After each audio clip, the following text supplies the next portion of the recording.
Itu yang pertama. Ya, terkait dengan masa lalu. Kemudian terkait dengan masa depan, pada faktanya kalian semua di sini adalah generasi terburuk sepanjang sejarah manusia. Generasi paling dikutuk.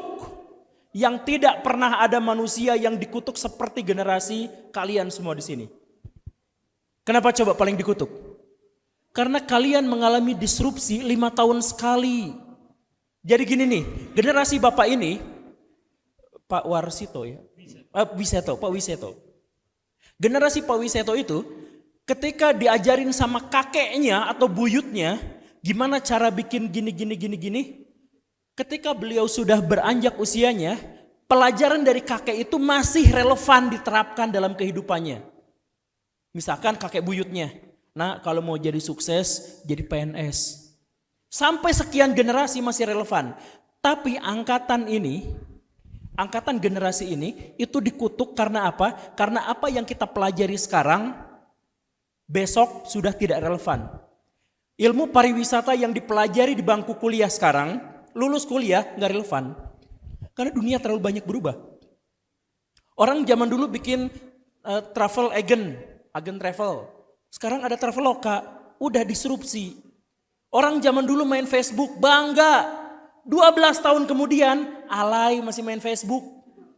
Sekarang ada yang masih nonton TikTok, ada yang main Facebook. 5 tahun dari sekarang ketinggalan zaman. Dalam 5 tahun, dalam 10 tahun, dalam kehidupan kalian berganti-ganti semuanya. Kebiasaannya apa? Sehingga apa yang diajarkan nenek moyang, apa yang diajarkan orang tua, bahkan apa yang diajarkan dosen, 5 tahun kemudian gak berlaku.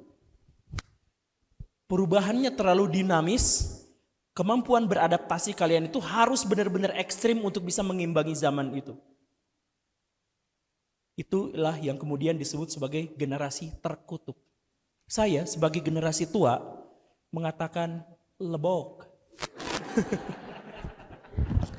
Luar biasa sekali, tepuk tangan dulu. Gimana Kak Syarifah, terjawab pertanyaannya dengan panjang lebar, berarti lebih inilah ya, lebih mantap ya. Oke, tadi saya tanya pertanyaan terakhir, tapi sebetulnya kayaknya saya melihat ada yang masih penasaran pengen nanya sih. Nah betul kan, yang megang mic, punten Bapak setelah ini Pak ya. Nah silakan Kak. Jadi lomba Pak. Jadi 2, jadi 3. Assalamualaikum warahmatullahi wabarakatuh. Perkenalkan, nama saya Siti Rizkia Nurlaila dari Prodi Perhotelan semester 1. Tadi sebelumnya sudah dijelaskan bahwa kita harus melihat secara visioner terhadap peluang potensial pariwisata. Nah, hal-hal apa saja yang dilakukan agar kita bisa melihat berbagai peluang potensial tersebut? Terima kasih. Sama-sama. Langsung dijawab ya, lupa saya. Oke, bagaimana caranya agar kita bisa melihat potensi itu? Gitu ya? Mana yang nanya? Sebenarnya kita tidak usah bertanya tentang gimana caranya agar kita bisa melihat potensi itu. Sebenarnya kita selalu melihat potensi itu. Sebenarnya kita melihat potensi itu. Yang tidak kita lakukan itu adalah memproses penglihatan itu. Jadi sebenarnya gini nih. Siapa di sini yang pernah melihat sampah organik yang tadi? Cung. Oke, ngacung 1 orang. Berarti yang lain gak pernah lihat sampah. Ini saya di Swiss ini gak pernah lihat sampah Pak. Oke, yang pernah lihat sampah organik 1 orang. Siapa yang berpikir untuk mengolah sampah itu jadi pupuk? Nah, jadi sebenarnya bukan penglihatan, bukan melihat. Kita sebenarnya melihat potensi itu, cuman kita tidak memproses dalam benak kita. Masalahnya tuh di situ. Jadi bagaimana cara melihat potensi? Gini, kita jalan keluar ke Arts. Di situ ada jalan yang setiap sore dan setiap pagi macet. Betul ya? Itu penglihatan kita, itu potensi besar. Potensi apa di sana? Coba acungkan tangan, siapa yang punya visi, siapa yang bisa melihat potensi, siapa yang bisa memprosesnya. Kalau di situ setiap pagi dan sore macet, apa yang bisa kita jadikan sebagai peluang Pariwisata, peluang usaha, peluang bisnis, peluang apapun. Cung. Nah, kita melihat kan? Kita melihat tapi kita tidak memproses. Jadi masalahnya bukan kita melihat atau tidak melihat. Kita melihat. Jadi potensinya apa? Misal kalau kita memproses. Yang bikin macet di sana itu sebenarnya banyak hal. Misalkan orang yang mau kerja datangnya dan pulangnya selalu di tempat yang sama dan waktu yang sama. Bandung itu adalah salah satu kota paling tidak tertata dengan baik. Karena apa? Tempat kerja itu ada di tengah, di pinggirnya pemukiman di sini. Tapi coba lihat Bandung Timur. Jalan yang menghubungkan dari Cibiru sampai ke tengah kota cuma 2. Soekarno-Hatta sama jalan Ujung Berung. Di situ aja. Iya kan? Tapi komplek-komplek perumahan di sini penuh. Iya pasti macet. Yang bikin tata kota Bandung mikir nggak sih ini tuh? Kan di situ sampai sekarang ini komplek-komplek perumahan masih dibangun. Nah, itu masalah. Oke, itu masalah urusan luar. Terus yang bikin macet berikutnya apa? Jam kerjanya sama, jam 7. Maka di situ penuhnya jam 7-an dan jam 5 sore, jam pulang kerja. Betul? Oke, sekarang apa yang bikin macet? Mobilnya. Apa masalahnya di mobil itu? Sebenarnya itu nggak bikin macet. Sebenarnya, kenapa? Karena gini, dimensi orang itu segini. Anggaplah saya 80 cm, lebar bahunya anggap. Dari depan ke belakang juga 80, karena perut sama bujur pak gede-gede. Jadi anggaplah seperti itu. Dimensi saya itu sebenarnya tidak akan bikin macet. Yang bikin macet itu adalah dimensi saya yang segini masuk mobil ukuran 5 kali 2 meter. Gitu kan? Jadi akhirnya macet. Gimana caranya biar nggak macet? Bikin bengkel di situ misalkan ya. Misal ini mah potensi, ini mah mikir aja. Bikin bengkel di situ, bikin motor tapi ada atapnya. Jadi apa? Bisa selap-selip seperti motor, tetapi tidak kehujanan, tidak kepanasan seperti mobil. Kan keunggulan mobil itu adalah tidak kehujanan, tidak kepanasan. Tapi macet dan gede dan susah. Itu kekurangannya. Kelebihan motor bisa selap-selip, tapi hujan-kehujanan, panas kepanasan. Kenapa enggak kita gabungin? Keunggulan motor bisa selap-selip, tapi ada atapnya. Atapnya tertutup yang bagus, bukan dari keresek itu, bukan dari terpal itu, bukan, tapi tertutup. Bikin aja ini bengkel di sana, di depan sana. Terus kasih plang gede-gede di situ. Masih macet-macetan, beli produk kami. Itu peluang, itu potensi. Maksudnya setiap kelemahan, kejelekan, keburukan yang tadi saya bilang itu, bisnis itu atau keuntungan itu atau kita mau menarik perhatian orang itu dan sebagainya, itu harus dimulai dari kita harus melihat masalahnya, melihat ketidakmampuan. Orang yang tidak mampu main bola tapi pengen main bola akan membayar mahal untuk nonton bola. Rumusnya di situ. Orang yang kemacetan, yang apa-apa, itu setiap hari kemacetan seperti itu, dia tidak mampu mengurai masalah kemacetan, kita bikin di situ setengah mobil, setengah motor. Mereknya kita kasih nama diri kita sendiri. Hak patenkan ke pemerintah, kemudian bikin proposal ke pemerintah. Ini bisa mengurangi kemacetan Bandung sampai 70%. Sama pemerintah dikasih modal, sama yang beli langsung pada beli. Kita jadi miliarder hanya gara-gara kita melihat kemacetan di situ. Bukan masalah melihatnya, memproses dari penglihatan kita itu. Gitu ya. Semoga dipahami. Nuhun. Tepuk tangan dulu, luar biasa. Ide yang hebat. Mudah-mudahan menjawab ya. Oke, nah ini sekarang betul-betul terakhir, yang terakhir. Pak Oke, kami persilakan boleh pinjam mic-nya ke depannya. Disampaikan ke Pak Oke. Oke, mangga Pak.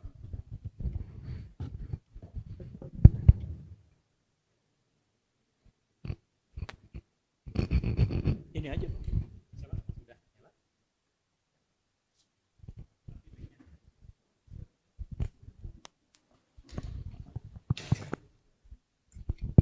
Ya, assalamualaikum warahmatullahi wabarakatuh. saya tadi ini saya hanya mau sharing saja Pak. Ada sedikit pertanyaan. Tadi saya sudah mendengar saya juga memang penasaran Pak. Kenapa kok Indonesia begitu besar destinasinya yang tempat-tempatnya yang cukup menarik, tapi wisatawannya sedikit gitu, yang hanya diwakili oleh satu pulau saja, Pulau Bali. Tadi saya sudah dengar cerita Bapak bahwa di Bali itu adalah untuk nebus dosa orang Belanda lah gitu hanya. Jadi mereka harus mempertahankan semua tradisinya demikian. Ya. Kenapa Bali saja, yang lain tidak? Kan Indonesia itu besar. Ya, yang saya tahu, yang lain mungkin tidak di pariwisata ya dikembangkannya. Tapi misalnya contohnya di Jawa aja adalah perkebunan Pak. Sumatera juga begitu. Kemudian kalau lihat fenomena sekarang banyak sekali destinasi wisata yang dibuka sekarang ya. Baik di Lembang atau menurut Bapak apa itu destinasi atau bukan ya. Di Pangalengan, di Ciwidey. Di mana perkebunan misalnya perkebunan teh sekarang sudah dibikin ada taman langit di Pangalengan, ada jembatan terpanjang yang di Ciwidey atau yang paling panjang di Asia itu ada di situ gunung di Sukabumi misalnya, dan itu yang menarik untuk dikunjungi. Tapi dalam perencanaannya itu mereka itu hanya satu yang dilihat Pak, hanya keindahan dan apa yang buat spektakuler itu gitu ya. Nah, itu yang terjadi. Nah, kemudian yang keduanya, si destinasi wisata itu rata-rata yang laku sekarang berbau Eropa Pak. Seperti yang paling baru yang di Jatinangor, Eropa juga. Saya lihat begitu ya. Di Lembang banyak kalau kita jujur lah, ada farmhouse misalnya, terus ada jendela alam. Itu kan orang dengan senangnya, bangganya mengasih makan hewan Pak. Tapi kenapa kalau sekarang disuruh kasih makan hewan mau nggak? Ini yang mahasiswa di sini kan tidak mau ya gitu. Nah seperti itu. Nah yang selanjutnya berkaitan ini, saya kebetulan dipercayalah kita kerjasama dengan Kala Group Pak. Insya Allah rencana mau lagi bikin perencanaan, bukan bikin persiapan ya, untuk buka destinasi wisata di Merangin Jambi Pak. Itu di situ dibuat suatu PLTA. Kita mau menguasai sekeliling, tapi gede sekali Pak, 6.000 hektar di sana gitu. Jadi saya memang diminta untuk merencanakan buat perkebunannya, buat tanaman hortinya, buat pabriknya, buat laboratorium, kemudian pasarnya dan kantornya segala macam. Itu rencana mau dibikin semacam kompleks wisata di sana Pak. Karena besar sekali wilayahnya di sana. Insya Allah pertengahan tahun barangkali gitu. Nah, saya mohon pendapat Bapak kira-kira apa saja yang harus dipersiapkan. Sementara saya hanya sekarang melihat dari landscape-nya lah, landscape tanaman gitu. Kemudian sedang mempelajari budayanya, kemudian religinya dan sebagainya. Ya kira-kira untuk melengkapi itu jadi destinasi yang sekaligus lah, tidak sedikit-sedikit. Apa aja kira-kira Pak? Itu aja Pak, terima kasih. Sama-sama. Oke, terima kasih pertanyaannya. Silakan Pak Guru. Pertanyaan tuh yang akhir ya, yang pertama tanggapan ya. Tadi tuh yang awal-awal. Kira-kira apa saja yang harus disiapkan? Yang buat proyek di Jambi itu Pak. Ya. Jadi ya, seperti yang saya sampaikan tadi, jadi sebenarnya bisakah jadi ini nih. Tadi ada perkebunan teh. Bisakah perkebunan teh itu jadi destinasi wisata? Ya, sebenarnya bisa. Em, Waktu Kang Emil bikin teras Cihampelas, yang bikin jalan di atas jalan raya itu kan sebenarnya awalnya itu adalah untuk mengurai kemacetan. Karena banyak orang yang berlalu lalang di sana dan banyak mobil di sana, jadi macet. Gimana caranya? Ya udah, orang yang berlalu lalangnya disimpan di atas, mobilnya disimpan di bawah. Nah, ternyata jadi juga tempat pariwisata. Jadi sebenarnya pariwisata itu yang tadi, kalau mungkin atau pariwisata yang paling umum yang terjadi di dunia, yang paling jadi tempat pariwisata, itu sebenarnya awalnya tidak digunakan untuk atau tidak direncanakan sebagai destinasi wisata. Tapi karena indah, karena bagus, jadi tempat pariwisata. Jadi tempat pariwisata itu tiba-tiba kebun teh bisa jadi pusat pariwisata. Kota Bandung tengah-tengah tiba-tiba jadi pusat pariwisata. Apa? Jadi yang paling pentingnya itu adalah integral. Berpikirnya adalah kita tidak bisa berpikir secara parsial. Jadi melibatkan warga masyarakat di sana, nanti si warga masyarakat direncanakan yang mau jualnya di mana, yang bikin kiosnya di mana, kemudian sarana infrastruktur jalannya misalkan memadai dan sebagainya. Maka dengan kondisi indahnya alam Jambi, saya yakin, saya gak usah saya yakin sekali bahwa itu sudah akan menjadi. Jadi yang paling penting sebenarnya untuk pariwisata itu bukan awalnya dibuat-buat apa terus nanti apa. Buat itu sebaik-baiknya, seindah-indahnya, nanti secara otomatis itu akan menjadi pusat pariwisata. Di sini bahkan Ars Internasional bisa menjadi pusat pariwisata. Bisa kan? Bisa, sangat bisa sebenarnya. Bisakah lapangan yang di depan yang parkiran itu bisa jadi pasar malam? Dan kemudian orang-orang yang ada di sini itu jadi orang yang dagangnya, jadi usaha. Jadi di sini Bukalapak malam-malam misalkan ya, tiap malam-malam kita buka misalkan pasar malam. Jadi di sini ada yang cosplay jadi pocong-pocongan gitu misalkan, terus nyumput di sana serem-sereman gitu. Atau kan dulu ada kan misalkan rumah hantu dikunjungi banyak orang. Kita bisa jadi seperti itu. Nah, tapi kita tidak usah mengubah apapun. Jadi maksudnya yang sama seperti yang tadi, kita berpikir pariwisata itu sebagai bagian yang besar dari peradaban. Kalau di sana nanti ada perkebunan, kalau nanti di sana ada bendungan, ya kita tambahkan misalkan di sana itu seharusnya adalah, setahu saya di Jambi itu ada jalur gajah gitu. Ada jalur, misalkan ada jalur gajah juga di sana, jadi gajah lewat di depan kita, ya gak apa-apa. Kan kita jadikan itu juga sebagai tempat konservasi. Tujuannya adalah tempat konservasi, bisa jadi kawasan wisata. Kawasan kita main ke Afrika, kemana kita berwisatanya? Ternyata ke kawasan konservasi. Kita main ke Aceh, kita main ke hutan untuk berwisata, misalkan camping di mana? Ternyata di hutan lindungnya. Jadi berpikir pariwisata itu berkait dengan hal-hal yang lebih integral, yang terkait dengan sesuatu yang lebih luas, yang ada di sekelilingnya. Begitulah kurang lebih Pak tanggapan saya. Hatur nuhun, semoga acaranya, semoga proyeknya sukses besar Pak. Tepuk tangan dulu. Terima kasih banyak, ini pertanyaan-pertanyaan dari adik-adik dan juga dari Pak Oke, juga Pak Guru nih sudah memberikan, saya kira banyak yang tercerahkan nih dengan sesi hari ini gitu ya.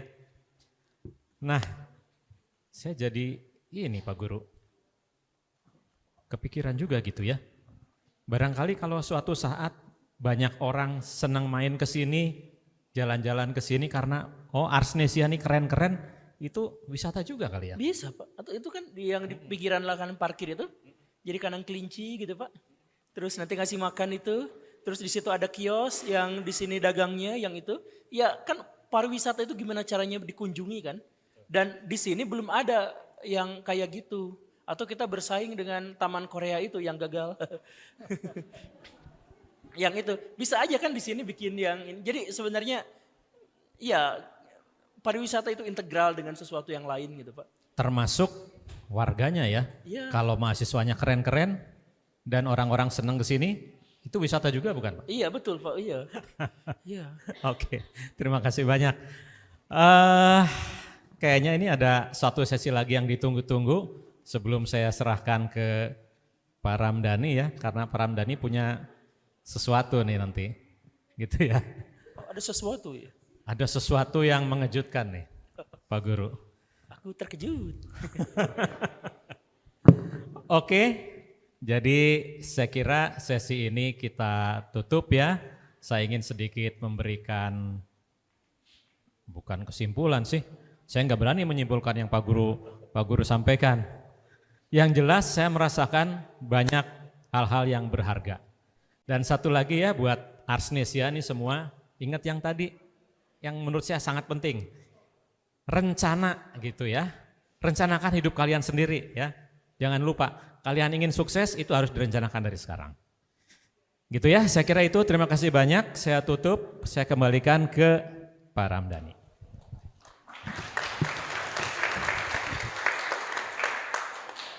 Terima kasih Pak Wi dan juga Guru Gembul atas diskusi yang luar biasa.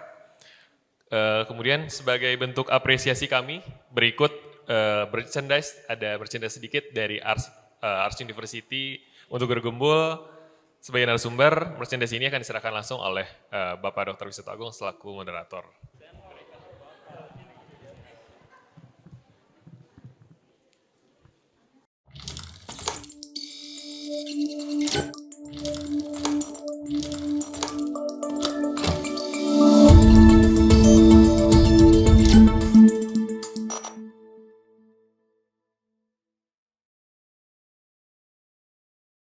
Arsnesia, dengan demikian berakhirlah kegiatan seminar sudut pandang filsafat terhadap pariwisata Indonesia.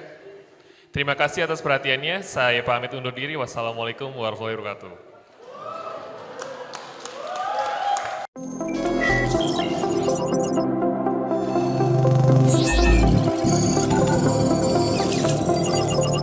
Futas, create your future with us.